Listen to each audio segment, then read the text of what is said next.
enjoy. And now I'd like to present directors Joe Berlinger and Bruce Sinofsky and the band Metallica.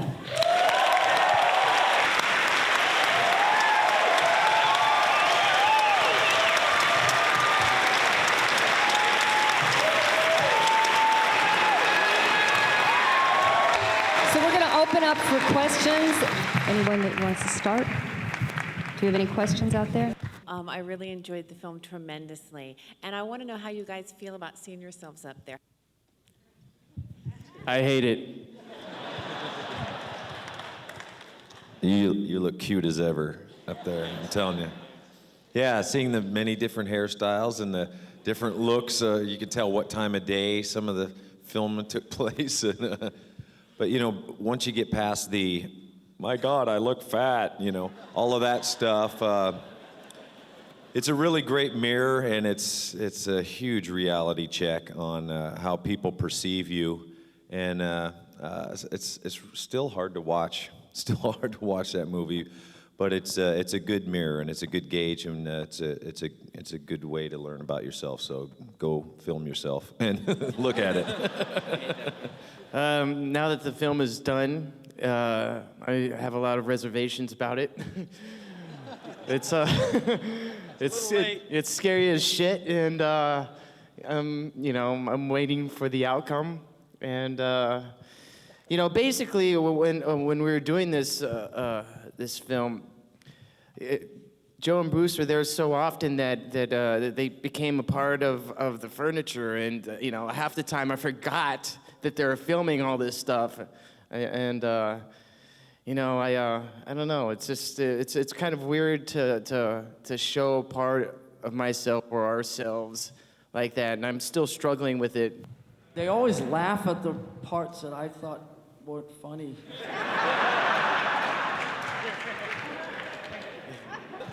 Okay, over there. How much does therapy still play into the band currently? You know, as far as having Phil involved with the band, that's not happening on a regular basis. You know, individually, I think we've got our own way of expressing ourselves in our lives, but together, out on the road, we know when it's time to talk now, and when we didn't before. So we know it works. Joe and Bruce are now receiving therapy after this. I think the stigma of therapy is, to me, somewhat silly. I'm not done.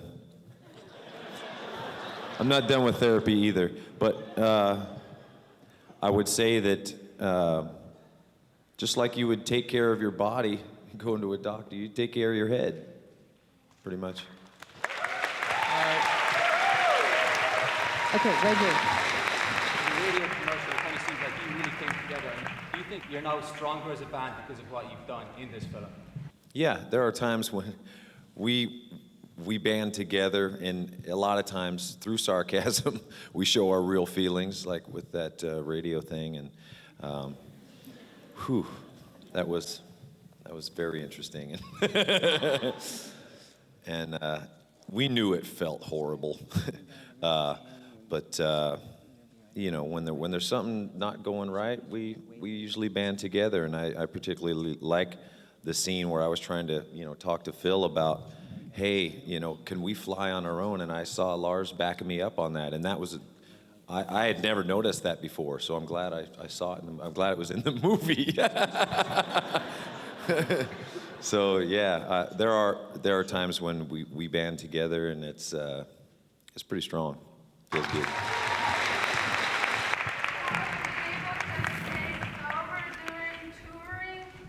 It's difficult. Got lots of support within the band, at home, and all over the place, you know, reaching out.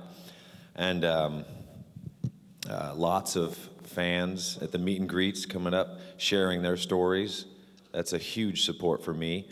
But yeah, on stage, it feels clearer and cleaner and more vibrant and more strong and more like a mission than ever before. So it feels really amazing. Even when times where we're not connecting on stage, it's still okay. You know, I don't have to take it on like, oh, we're playing like crap, you know, and try and make it happen. It's like, well, it's, you know, people peak at different times during the day, during the week, during everything. If we're not all peaking at the same time, it's okay, you know. So it's brought tons of clarity. Thanks. 2 more questions, so we're right here. I have a question for Robert.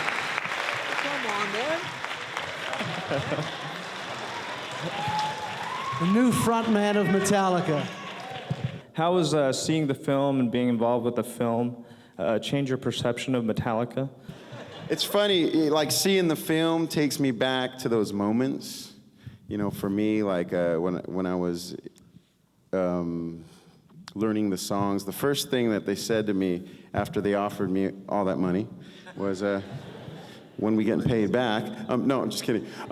Actually, it was like, you gotta learn the 11 new songs from Saint Anger, which is very difficult, and you've got to go purchase the CD first, so we can.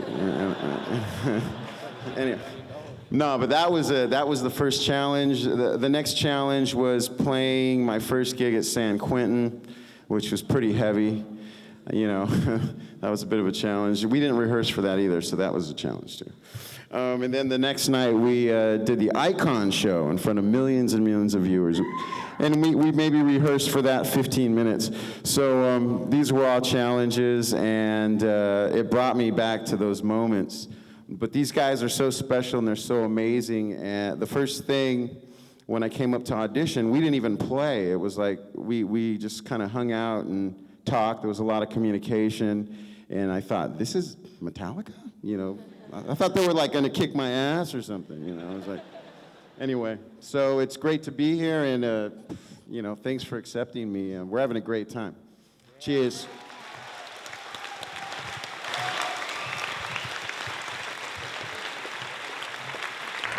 What's your current relationship with Dave Mustaine and Jason Newsted, and have you considered doing any side projects with either of them? My relationship with them? Why do I always have to answer these fucking questions? What's... Oh, gee, come on, Joe, step it up. What?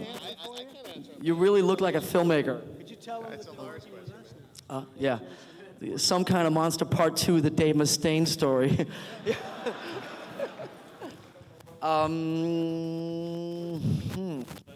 How's the weather? The relationship with Dave Mustaine hasn't changed much since 2 years ago. I really shouldn't go much beyond that, should I? No. Jason, I last saw Jason at Queens of the Stone Age, the Fillmore, which was also about 2 years ago. I don't know, has anybody else seen Jason since then? I have at the Ozzy audition.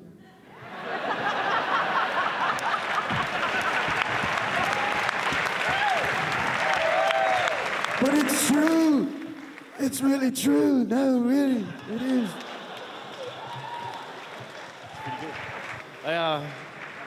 I dropped in on Jason when he was recording the Voivod album. I was in the neighborhood, and so I decided to say hello to him, and you know, I was really glad to see him, and you know, we talked for a little bit, but then he ushered me out after 20 minutes, so that was the end of that, really. I put out a couple phone calls to him, but I haven't really heard from him since. Wish him luck whatever he's doing. What's next for you guys? Do you feel you're instilled with a new life? You're going to put out a new album, new tour? Or are you going to break up? Which one would you like us to do? That's a lot to think about. The day's not over, you know. It's never too late to break up, man. Jeez. That's cliche, sorry. No, I mean, we feel good. There's no reason to, after going through all that, to break up. You know, we're feeling good. This is it. We gotta break down the theater.